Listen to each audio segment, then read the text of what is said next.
The goal that you need to be tracking is really setting aside 3 to 6 months of your average net income. You should always be earning. You should never stop earning. We have to balance enjoyment and financial responsibility. If we're not doing that, then what are we doing? The reason why we're still in debt, the reason why we're still struggling financially is really not because it's a math problem. It's because it's a mental problem. Welcome to the table. Welcome to the table. Build wealth, life. Welcome to the table. What's going on, family? Welcome back to the table, where here at the table, we are empowering you to build wealth, secure your future, and leave a long-lasting legacy. I'm super excited about today's show because we're going to be diving into the 5 essential numbers to track to build wealth. You know, I had the opportunity to sit down with a couple of people, and while I was just sitting down, I was asking them, hey, there's a lot of numbers that we have when it comes to building our businesses, to building wealth, to investing. I said, what are your key numbers that you actually track? And as I was learning from them, I started tracking my own numbers, and I wanted to give you all the 5 key things that I really pay attention to. Now, this doesn't take away from me budgeting. This doesn't take away from me having a vision, but within my budget, I pay close attention to these 5 essential things. And then 2, I want to make sure that you stay to the end, because I'm going to give you a bonus one that I believe is probably the most important one to certain people. I'm gonna say that one more time. Let me turn off my computer because it is loud, right? But this bonus one that I'm going to give you, I believe, could be the key missing ingredient that a lot of us have. But before we get into these 5 essential key numbers that I really want you to really keep track when it comes to building your wealth, listen, you guys, we are on a high, I mean, a high growth track, right? We are just growing like hotcakes. I mean, our watch time is up, our downloads are up on podcasts. I mean, our subscribers are up. It is amazing, and I love the fact that our community, our E3 community, is growing. But still, 70% of you all who are watching this show today are not subscribed. So I am going to ask you from my heart, can you join a family that is growing? The Bible says when 2 or 3 gather in his name, that's when he is in the midst. And what I love about joining a community, this is not a cult, this is not something nowhere near the body of Christ, but this is a community of people that love each other, that have the same vision as you. What's that vision? To expand in 3 key areas: abundance, wellness, and freedom. And when you can get connected and get involved in a community that is focused on building wealth, that is focused on having financial freedom and spiritual freedom, and being whole on the inside, you are bound to become that individual too. It's simple. If you're watching this on YouTube, all you have to do is hit that subscribe button and hit the bell button, so every time we drop something, you can get that notification. If you're listening to this on podcast, all you gotta do is hit that subscribe button, and that way you get notified and you can download the podcast. Listen, I want you to be a part of this family, so do me a favor, hit the subscribe button, go ahead and hit the thumbs up if you're watching this on YouTube, so we can spread this and activate a YouTube algorithm to share this with everyone. But let's not move on. I'm getting over a cold, you guys. If you hear me coughing, if you hear me kind of like clearing my throat, hey, bear with me on today. But let's get to the number 1 number that I track. And this is what I call the mandatory expenses. When I say mandatory expenses, I have an understanding of my must-haves, right? And my wants, right? When I say my must-haves, the things that I have to have, and my wants, these are 2 different things. And when these come to the must-haves, these are 5 categories within the must-haves that you have to track every single month, all the time. You should know these numbers, I mean, without even thinking, right? I was trying to come up with a way of how to say this, but 1 is gonna be your housing. What's your mortgage? What's your rent payment? If you're a young 20-year-old and you're paying rent, cool, great. What's that rent payment? You need to know that number. If you are a young person, an older person, and you got a mortgage, what's that number? You should know that number. Your utilities. Your utilities are going to fluctuate month by month, right? But you should know the ballpark of how much you're spending on your utilities. Utilities going to be your gas bill, electricity bill, your phone bill. And you should know those numbers. Your food. This number shouldn't change too much, right? It should only change because of inflation, but it shouldn't change because of you. You should know how much money you're going to spend on average on groceries. You should know how much money on average you're going to spend on eating out to eat. You should know that number. Then your transportation. Now, if you follow my payment, my philosophy of wealth building, you don't have a mortgage, a car payment, but some of you are in the process of eliminating your debt, so you do have a car payment. So you should know on average how much you're spending on transportation. This is going to be your car note, your car insurance, your gas, and your maintenance upkeep. Now, here's the last must-have, and this is childcare. A lot of us have children, and a lot of us have jobs, and a lot of us are not working from home. So you should have an understanding of how much money you are going to be spending on childcare. These are the 5 must-haves that you have to have inside of your budget every single month. And let me pause right there. Just an embarrassing moment. I told this to my team here in our team meeting. This is why I love what I do. I have no problem admitting, even as the money guy, some things that I got to get better on. I was traveling last week and came back home. For some odd reason, it was still cold in Maryland. I don't know what's going on here, but it was still in the 40s. And I was traveling. It was in the 40s for about 3 days. And when I left, everything was good. When I came back home, I noticed that my house was cold. It was like 48 degrees on the inside of my house. When I came back inside of my house, I turned on the heat and I went to sleep. Now, I like sleeping in the cold, so it didn't really faze me at all because I sleep best when I'm cold. But when I woke up, I noticed that my house was still right around the 40s, the mid 40s. And I was like, wait, the heat is going. I just ran my heater all night and it didn't warm. I was like, wait, what's going on? Went in to take a shower, cold water. Went in to make me breakfast, had no gas. Y'all, my gas was turned off. You know why? Because I forgot to pay the gas bill.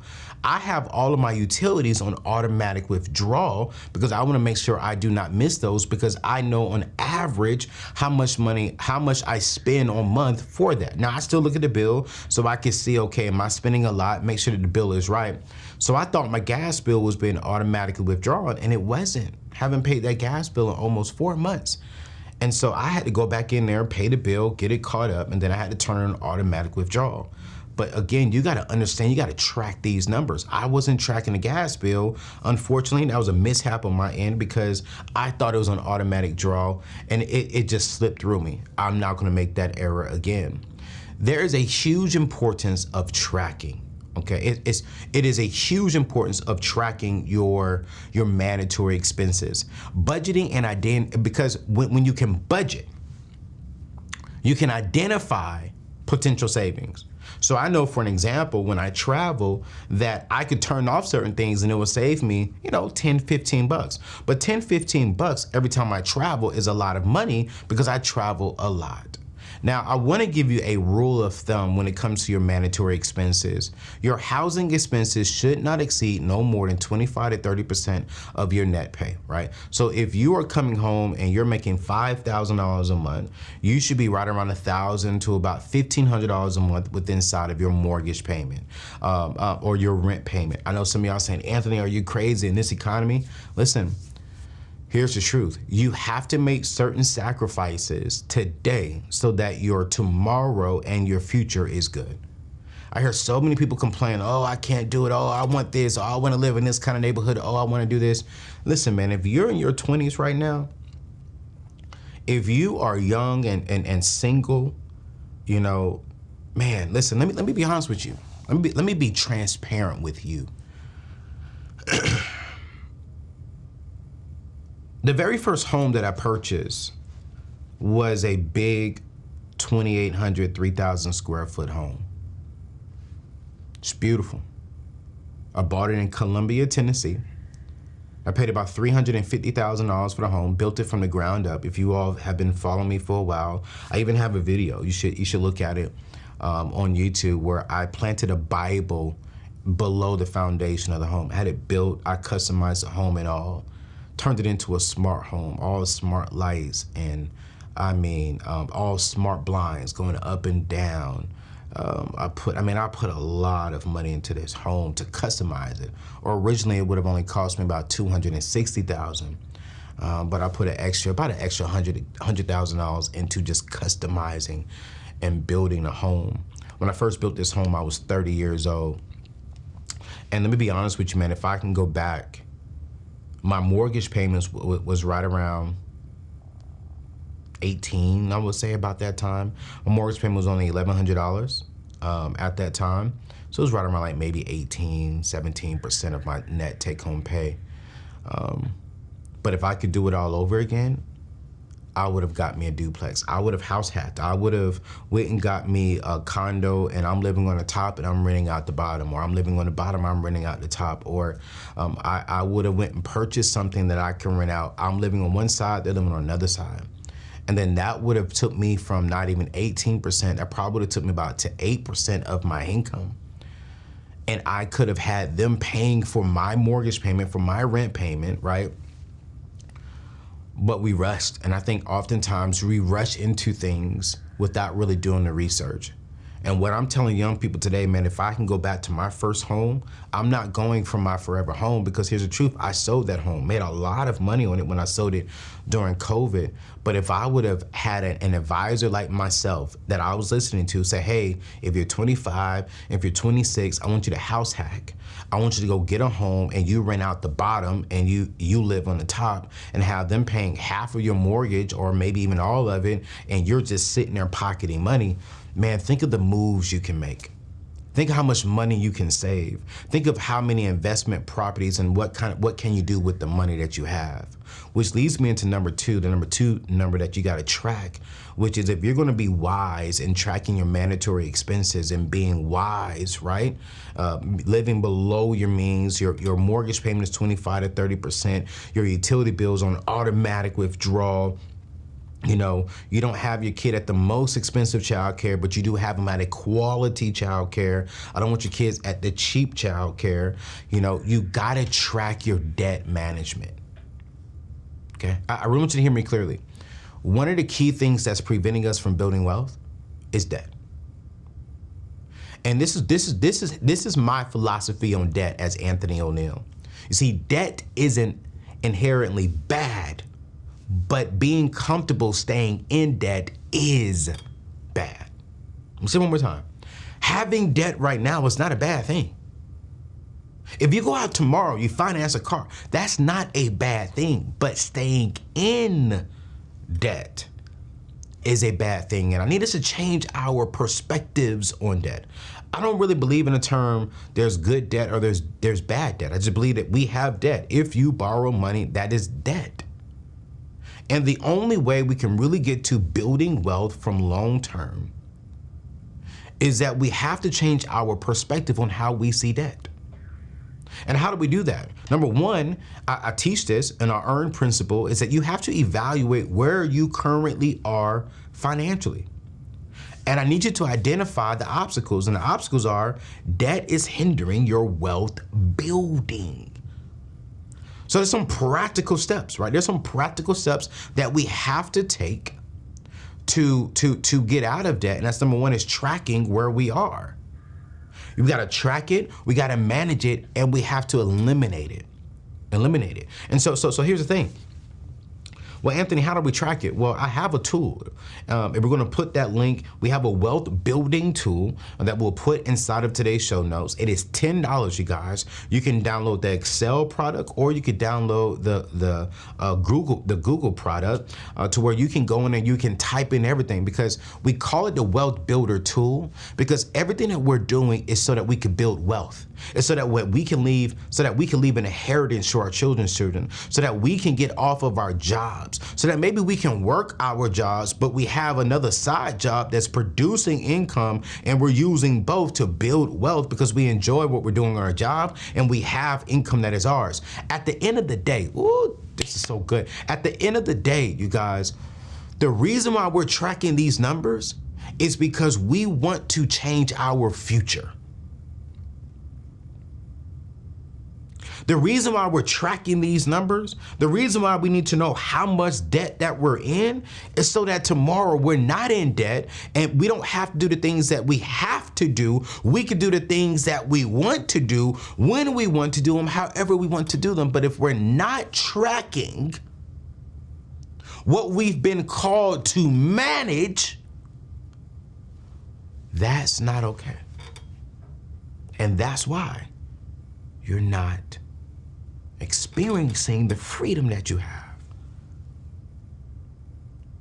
And so I'm going to put a link inside of the show notes when it comes to our Wealth Builder tool.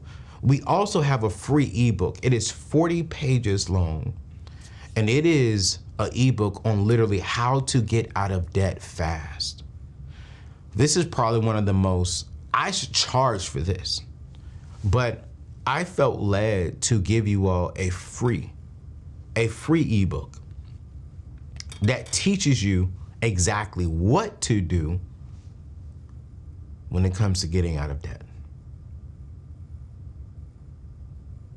Listen, some of you all are sitting down on student loans right now. You're waiting on the White House to forgive you. And I understand the White House, I've been to several meetings at the White House. I've been on several Zoom calls with the White House about student loans. And, you know, I think they're doing a great job of trying to help the people right now with eliminating debt. There's still a lot of things that Congress has to approve, the Supreme Court has to approve. And so that's an up and down thing. I do not want you to put all of your hope and desires into the White House, because the White House has proven it's going to be a hit or a miss, and you really don't know. Because at the end of the day, the ultimate goal for all of us is not just to have our student loans wiped, but achieving debt freedom to accelerate our wealth building. I'm gonna tell you, man, it feels so good when I wake up and I don't have to track. The only debt that I have to track is my real estate portfolio. But really, the real estate is paying for itself. But I promise you, man, waking up on the first of the month and waking up and not being stressed about debt has been so refreshing. But if you have debt, I want you to get my free ebook on how to get out of debt, because I teach you how to get out of debt using the debt snowball method.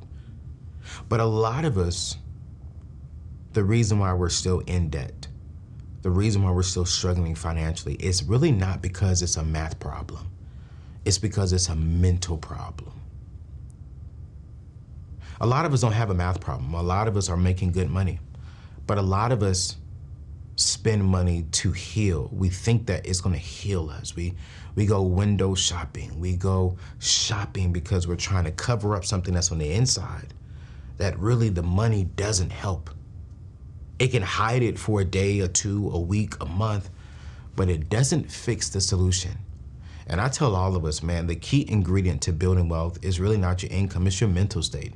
If we could fix this, if we could get this mind of ours under subjection and understand what's happening mentally here, why are we thinking the way that we're thinking? Why are we processing the way that we're processing? We will make so much more money. And that starts, honestly, with therapy.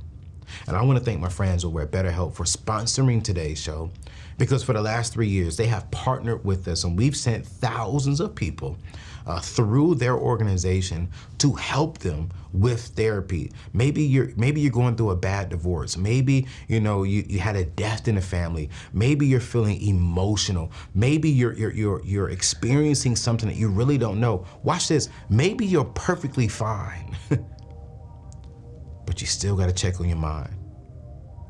As a matter of fact, check out this quick commercial. What's going on, family? I want to thank my friends over at BetterHelp for sponsoring today's show. But before we get into today's discussion, let's take a moment to talk about something very important to me. We all carry around different stress, big and small. And when we keep them bottled up, it can start to affect us negatively. That's why therapy is so crucial to me and even to my team here at the Neatness Network. It's a safe space to get things off of your chest and figure out how to work through whatever's weighing you down. Now, if you benefited from therapy, you know exactly what I'm talking about. It's a game changer. But even if you haven't personally experienced it, the benefits are undeniable. I promise you this much. Therapy helps us learn positive coping skills, how to set boundaries, and ultimately it empowers us to be the best version of ourselves. And you know what? It's not just for those who've experienced major trauma. It's for everyone looking for life truly to be amazing. So, if you're thinking about starting therapy, why not give BetterHelp a try? It's 100% online, designed to be convenient, flexible, and suitable to your schedule. Plus, getting started is easy. Just fill out a brief questionnaire and you'll be matched with a licensed therapist. And here's the best part. You can switch your therapist anytime for no additional charge. Before we get to today's show, I want you to get some things off of your chest with BetterHelp. Visit betterhelp.com/AO today to get 10% off your first month. Again, that's betterhelp.com/AO. Let's get to today's show. Listen, I want you to check out BetterHelp. Go to betterhelp.com/AO. I recently just went there, lost a dear friend of mine, Mandisa, a couple of few weeks ago, and it took me down an emotional path, and I had to have a session with my therapist just to really talk through how I'm feeling and why I'm feeling. And if I'm gonna be honest, I don't want to spend too much time on this, man, but the last month or so has been very heavy on me. One of my good friends, Dr. Anita Phillips, who is a regular on this show, has her and Dr. Jay Barnett. I was having lunch with them, and I told him, man, I don't like crying. And then it was like, yo, listen, you have to cry. You have to allow your body to experience the things that it needs to experience, to release the things that it needs to release, so that you can move on internally. And when I was in my therapy session talking about Mandisa and other things that was going on in my life, I cried. And it felt good to be in front of an expert that allowed me to express what I was saying, that honestly, you guys, I would never say on here, that I would never say to my team, that I would never say to my family members. Why? Because I don't want to be judged. Why? Because I don't know if I could trust my authentic thoughts with you or with anyone else. And therapy has been that safe space for me. And I've spent a lot of time on this, and I'm gonna move on to our number 3 number that we need to track. But I really want to encourage you right now to give therapy a shot. Give it a shot for your spouse. Give it a shot for your kids. Give it a shot for your team. But most importantly, give it a shot for yourself. Because I promise you, I want you to go to 3 consecutive sessions, and I promise you'll thank yourself down the road. You see, when we can get our mind better, when we can get whole, it helps us financially. Because the number 3 number is you gotta track, what are you saving? What's the saving strategy for yourself? You see, building that financial safety net, and I would say nest egg, yeah, that financial nest egg of 3 to 6 months of your average net income, that's super important. Some of you all right now are still what I call in the stability or gain part of your income. You're trying to stabilize your income or gain control of your income. And if you're in either one of those, you probably only have about 1 month net to about $1,000 inside of your savings account. But the goal that you need to be tracking is really setting aside 3 to 6 months of your average net income. Now, let me say this right now. I know for years, I said I want you to set aside 1 month. If you follow the 7 baby steps, 1 month of your, not 1 month, $1,000, an emergency fund on to baby step number 3, which would be 3 to 6 months of expenses. And I just think right now, I've changed that, and I'm not going to change again. But I want to encourage you to have 3 to 6 months of your average net income. So if you make net, for an example, if you make gross $8,000, but you see net $5,000, I want you to have $15,000 inside of your savings account. Well, Anthony, why? When my expenses may be only $2,500. Well, here's why. Let's say your expenses are only $2,500, but then you have $15,000 in your account. That means that you can either operate 3 months, right, without adapting to anything new into your life. You can move forward with the way you normally do life. But let's say if life hits you and say, you know what, we're just gonna go down to our bare minimum expenses. Now you go from 3 months of normal, watch this now, to 6 months of living off of expenses. That's freedom. And I think the majority of us, with the skills, with the education that we have, you can find a job within 3 months. Let's say you go 1 month and you don't see anything. Now you can bare bone the next 2 months to $10,000. You can turn it into 4 months of expenses, meaning you can go 4 months without another job if you're starting to see that. So it gives you a little bit more breathing room. I'll be honest with you, I set aside a year of my net income. When I averagely pay myself within this company, I put aside 6 figures inside of a high yielded savings account, and I saved. I moved it there. I have a great savings account with my friends over at SoFi that's offering a 4.5% interest rate. You can go to AnthonyONeal.com/savings. We'll put that inside today's show notes, but that's where I park my money. And I want to encourage you, if you have money sitting inside of a savings account, you need to put that in there, because here's the important part of why an emergency fund is so important. It's because it prevents future financial setbacks. The reason why we can't build wealth is because life happens. And oftentimes we feel as if nothing is going to happen with us. We're going to be all right. We're going to be okay. No. No, life is going to happen. You will have a death in your family. You will have a flat tire. Your car will give you some issues. You will have to rush home or fly home real quick. Your son, your child will get sick. Something will happen. Life will happen.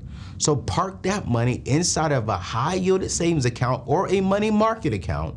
But right now, you should be settling for no less than 3 to 5% when it comes to a return, so your money is growing with inflation. It feels good when I see an extra $400, $500, $600 in my savings account every single month, and I ain't do nothing but just let my money sit there because I'm getting a 4.5% on my money.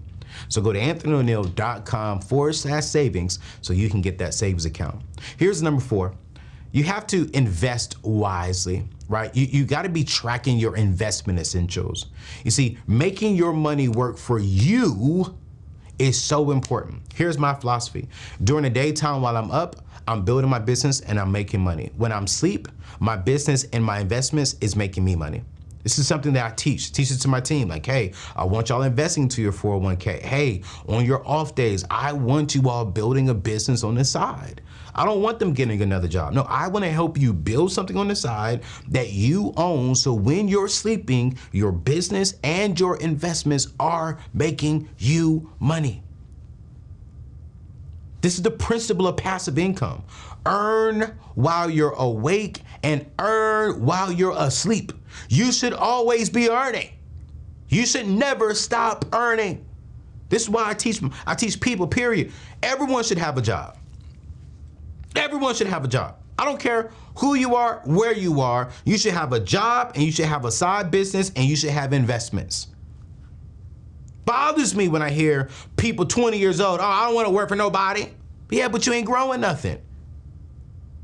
You're going to turn 40 years old, 50 years old, chasing a dream, and then you didn't use your youthfulness wisely to get you some passive income via the stock market, because studies have shown, I think it's why I said this correctly, 88.3% of Gen Z individuals who do not have a job. They make money, but they do not invest. They're not investing into a 401k. They're not investing into a SEP. They're not investing into a mutual fund. They're not investing into an IRA. What are they investing into? Cars, technology.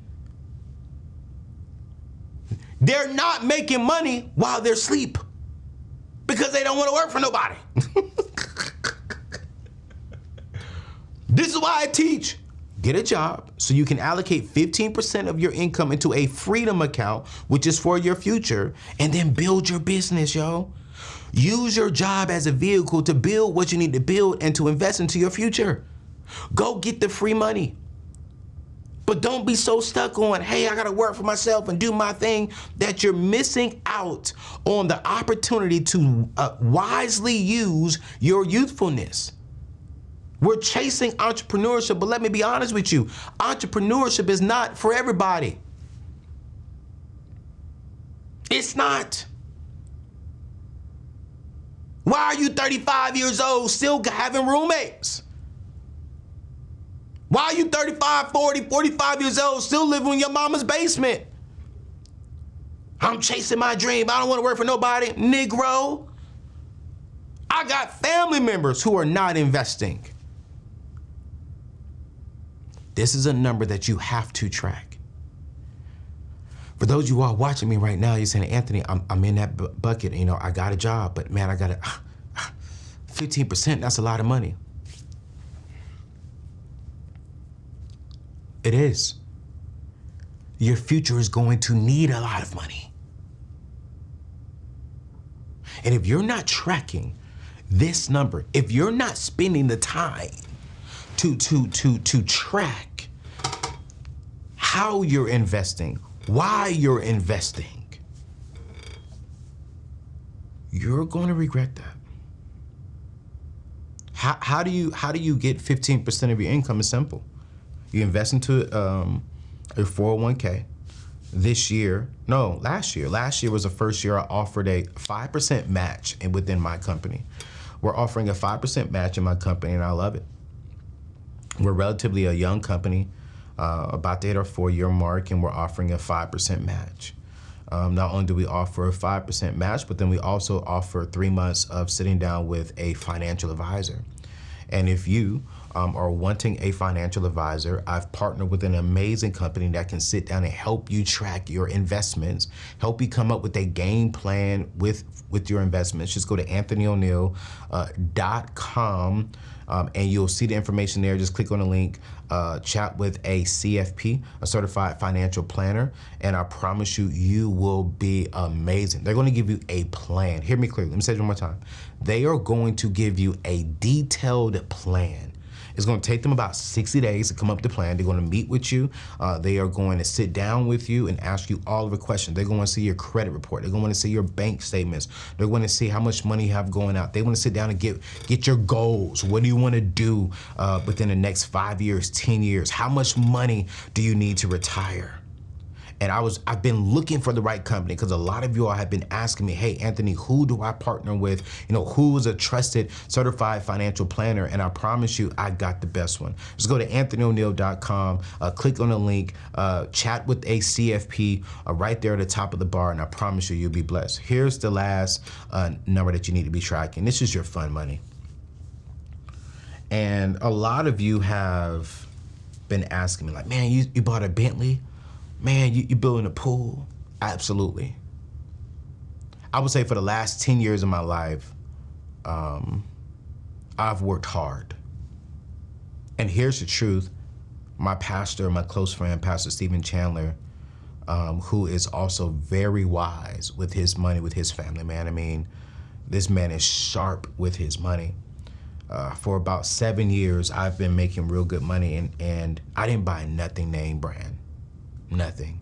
I didn't really have a name brand car. I had like an Acura TL, but that's a Honda. I was so big on saving. I was so big on making sure I stay out of debt. I was so big on investing and that I really didn't enjoy. Didn't fly out of the country. Wasn't flying first class. Wasn't really doing good things because I wanted to see the money in my account. And then one day he sent me a birthday gift. This is why I love this guy, because he loves my soul. He loves my spirit. He wants to see me saved. He wants to see me living out the purpose and assignment of my life, but he taught me how to enjoy my money. And he really gave me scripture behind it, right? And he was like, man, you've been such a great steward, but God didn't call you to just be a good steward only. He also wants you to enjoy the fruit of your labor.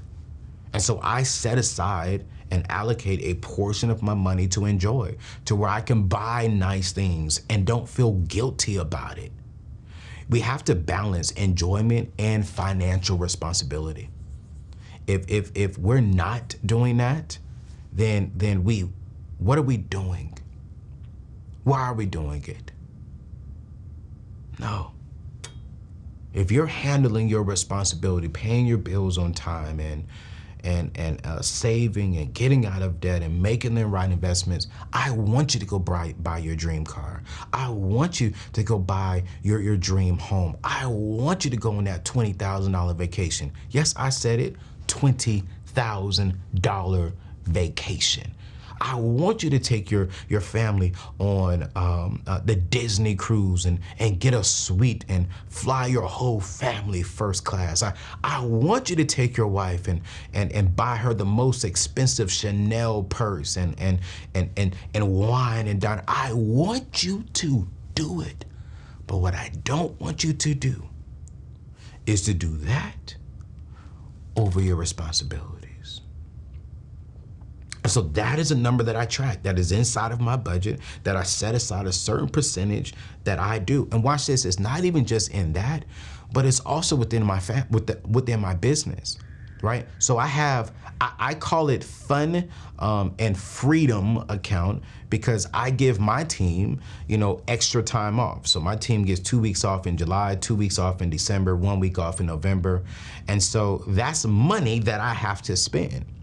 And so I know that my team will be like, yo, thank you, that I'm giving them almost 2 months off a year when you look at the days that I still have to pay for. So I still have to budget for that as the owner of this company, so that they can go off and enjoy their families, enjoy, their friends, enjoy their spouses and whoever they're dating. I want them to have a great time, because they work hard for this vision that we have. So I set aside money so that they can have that.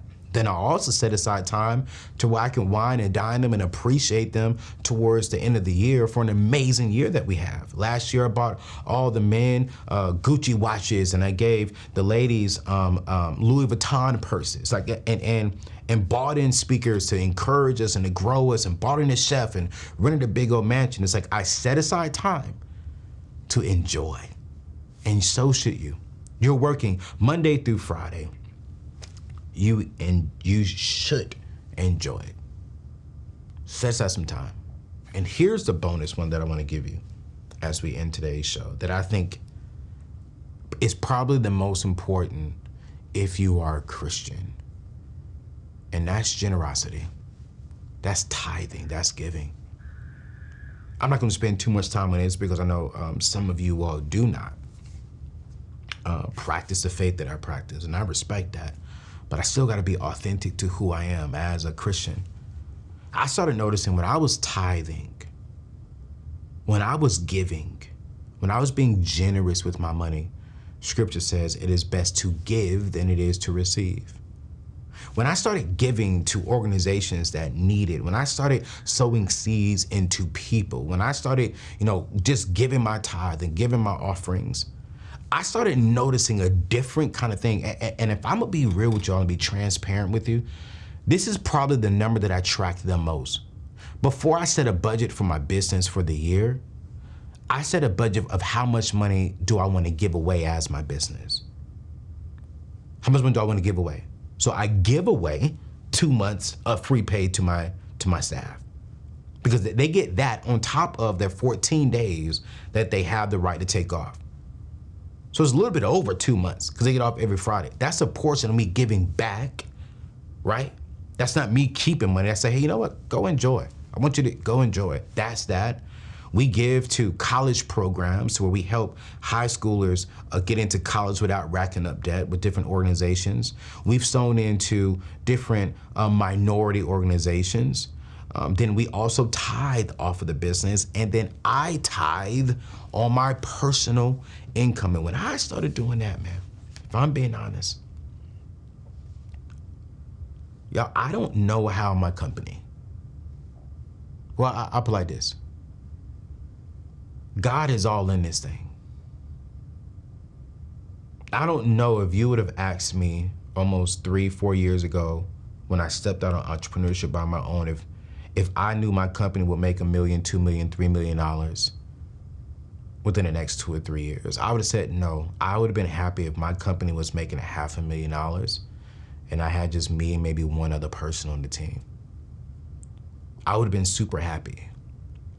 But if you would have told me 3 years, actually Alex and CJ is my first, Michelle's second, Jay's third. So Michelle's been there, she's going on 2 years. Jay's going on, Alex is, going on 2.5. Yeah, so for 2 years of my company, I've had employees. We're at about 5 full-time and another 4 pretty much full-time contract. That's 9 people, 7-figure company. I couldn't tell you how we're here, but I do believe it's because God can trust me with the few. So I'm gonna give Anthony $500,000, okay? Anthony proved me well there. I'm gonna give Anthony $1 million and 2 team members. Okay, cool, great. I'm gonna give Anthony, we went from 1 million to like right on the edge of 3 million within a year. And went up in staff. And I'll be honest with you all, I had to go to therapy for that. Because it's a lot. It's a lot to pay taxes. It's a lot of responsibilities. It's a lot for me as a leader to grow, to mature, to lead well, to lead healthy, to love. And I said, God, I'm grateful.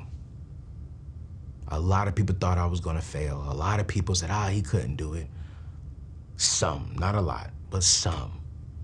Some told me, you're gonna be homeless and we don't want you to be homeless. But God. And I don't take it lightly that God trusts me with this kind of income and influence. And that number I track. And if you're a Christian listening to this and you're not tracking your giving, if you're not tracking your tithing, listen to me. If you're 20 right now, listening to this and you're buying shoes and dates and clothes and fashion over tithing, you're screwing your life up by not tithing, by not giving. And watch this. This doesn't benefit me at all telling you this. You're not giving me nothing. But I am a witness. I wish I could go back to my 21-year-old self and say, boy, tithe that 10%. I wish I can go back to my 21-year-old self and say, you know what? Give an extra 10, 15 bucks in the offering today. I wish, because when I tracked it back to then. I remember the first check I got, and I'm a preacher, and I'm closing right here. I know I'm over my time. But I remember the first check I got, it was from Prize Pool. I was living in Nashville, Tennessee on my own, my first check from Prize Pool for $15,000. I gave God 20% of that to my local church at that time because I said, God, thank you. I don't know how I'm going to move forward, but God, I'm going to give you this. God, I need more of this, so I'm going to give you more than the 10% that you asked me. And I've never stopped tracking that number. My company and myself have been a very generous company. I could probably put another $300,000 in my pocket personally, but I give a quarter of that back to my team. I give a quarter of that to nonprofits. I give a quarter of that to my local church, and then I save a quarter so we can give it away to single families and single people in our community. So if you track these 6 numbers, you are going to get closer to your wealth goals. And if you're a Christian and you track that sixth one, it speeds up your journey to building wealth.